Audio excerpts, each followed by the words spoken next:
ছোট বড় সবাই আমরা চিপস খুব খেতে পছন্দ করি, বিশেষ করে বাচ্চারা। আর সব সময় কিন্তু বাইরে থেকে কিনে আনা সম্ভব হয় না। তাই ঘরেই যদি এভাবে একটু বানিয়ে দেওয়া যায় তাহলে কিন্তু বাইরের থেকেও বেশি হেলদি হবে। তো আসসালামু আলাইকুম, আমি ইভা আবারও চলে এসেছি আর একটা নতুন রেসিপি নিয়ে আপনাদের মাঝে। আশা করি আজকের রেসিপিটি আপনাদের সবার কাছে ভালো লাগবে এবং বাসায় ট্রাই করবেন। আমরা কিন্তু আলু দিয়ে বিভিন্নভাবে কিন্তু চিপস বানিয়ে সংরক্ষণ করে রাখতে পারি। আর যখনই বাচ্চারা বায়না করবে তখন যদি এটা সঙ্গে সঙ্গে ভেজে দেওয়া হয় তাহলে কিন্তু ওদেরও ক্ষুধা মিটবে এবং বায়নাটাও আর করবে না। তো এইভাবে চিপস বানিয়ে কিন্তু আমি মাঝে মধ্যেই রেখে দেই এবং অনেক দিন পর্যন্ত ভালো থাকে। তো চলুন তাহলে শুরু করি। এই আলুর চিপস বানানোর জন্য এখানে আমি 1 কেজি পরিমাণ আলু নিয়েছি, আর একটু বড় সাইজের দেখে নিয়েছি। আর এগুলোকে এবার এভাবে ছুলে নিয়ে ভালো করে ধুয়ে তারপরে ছোট ছোট পাতলা করে কেটে নিব। তো এখানে আমি পাতলা করে কেটে নিয়ে আরও 2-3 বার এবার ধুয়ে নেব, কারণ আলুর মধ্যে কিন্তু অনেক পরিমাণ কষ থাকে। তো 2-3 বার ভালোভাবে ধুয়ে নিতে হবে। তো দেখুন আমি কিভাবে কতটা পাতলা করে কেটেছি। তো এর থেকেও আপনারা কিন্তু পাতলা করে কাটতে পারেন, কারণ আমি এটা বটি দিয়ে কেটেছি। অনেক সময় কাটার থাকে, সেই কাটার দিয়ে কাটলে কিন্তু এর থেকেও অনেকটা পাতলা হবে। তো এগুলোকে এবার আমি 4-5 বার ধুয়ে নেব, কারণ আলু থেকে অনেকটা পরিমাণ কষ বের হয়। আর কষ থাকলে কিন্তু পরবর্তীতে চিপসটা কালো কালো হয়ে যাবে। তো 4 থেকে 5 বার ধোয়ার পরে এখানে আমি লাস্ট বার ধুয়ে নিচ্ছি।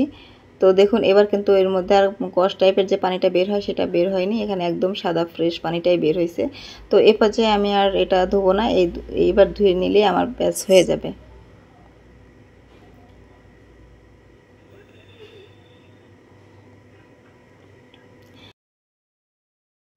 পানিটা ফেলে দিয়ে তারপরে এই আলুটাকে এইভাবে রেখে দিয়েছি। এবার একটা পাত্রে গরম পানি দিব, আর গরম পানির মধ্যে হালকা একটু লবণ এবং হলুদ দিয়ে দিচ্ছি আমি।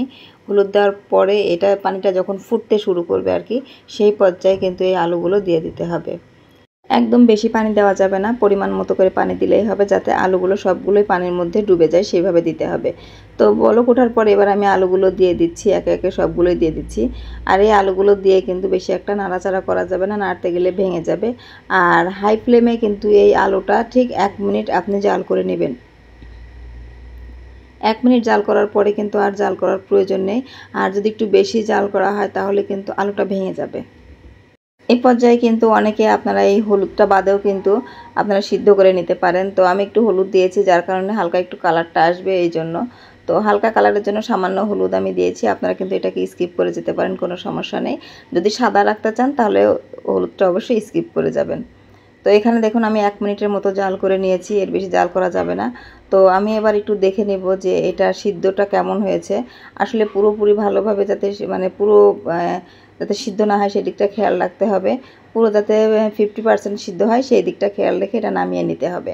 তো এখানে আমার হয়ে গেছে মাশাআল্লাহ। তো এবার আমি আর জাল করব না, এটা এখন আমার হয়ে গেছে। এবার চুলার জালটা বন্ধ করে দিব। আর বন্ধ করে দেওয়ার পরে এই যে আমি একটা ছাঁকনার সাহায্যে এভাবে তুলে নিচ্ছি।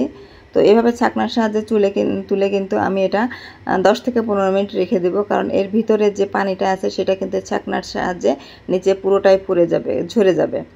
তো এভাবে তুলে কিন্তু রেখে দিতে হবে। দেখুন আমি এভাবে রেখে দিচ্ছি, একটা দুইটা কিন্তু অবশ্য আমার ভেঙে গিয়েছে। তো বেশি সিদ্ধ হলে কিন্তু পুরোটাই ভেঙে যাবে, এই দিকটা খেয়াল রেখে কিন্তু 1 মিনিট আপনারা জাল করে নেবেন। তো এভাবে আমি রেখে দিয়ে এবার আমি 10 থেকে 15 মিনিট পর আমি রোদে দেবো এটাকে। আর এতে ছাদে চলে এসেছি। ছাদে এখানে একটা ভালো একটা কাপড় কিংবা যে কোনো একটা পলিথিন হোক, এভাবে আপনারা একটু পরিষ্কার করে এভাবে বিছিয়ে নেবেন।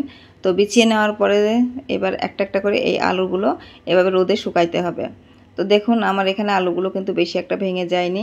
তো এভাবে আস্তে আস্তে, আর এরকম আস্তে হলে চিপসগুলো কিন্তু খুবই ভালো হয়। তো আমি এবার একটা একটা করে, যাতে একটার সঙ্গে আরেকটার গা না লেগে যায় সেই দিকটা লক্ষ্য রেখে কিন্তু আমি এগুলো সুন্দরভাবে সাজিয়ে দিব। আলুগুলো কিন্তু একদমই আস্ত আছে। তো এভাবে আমি একটা একটা করে পুরোটাই আমি সাজিয়ে নিচ্ছি।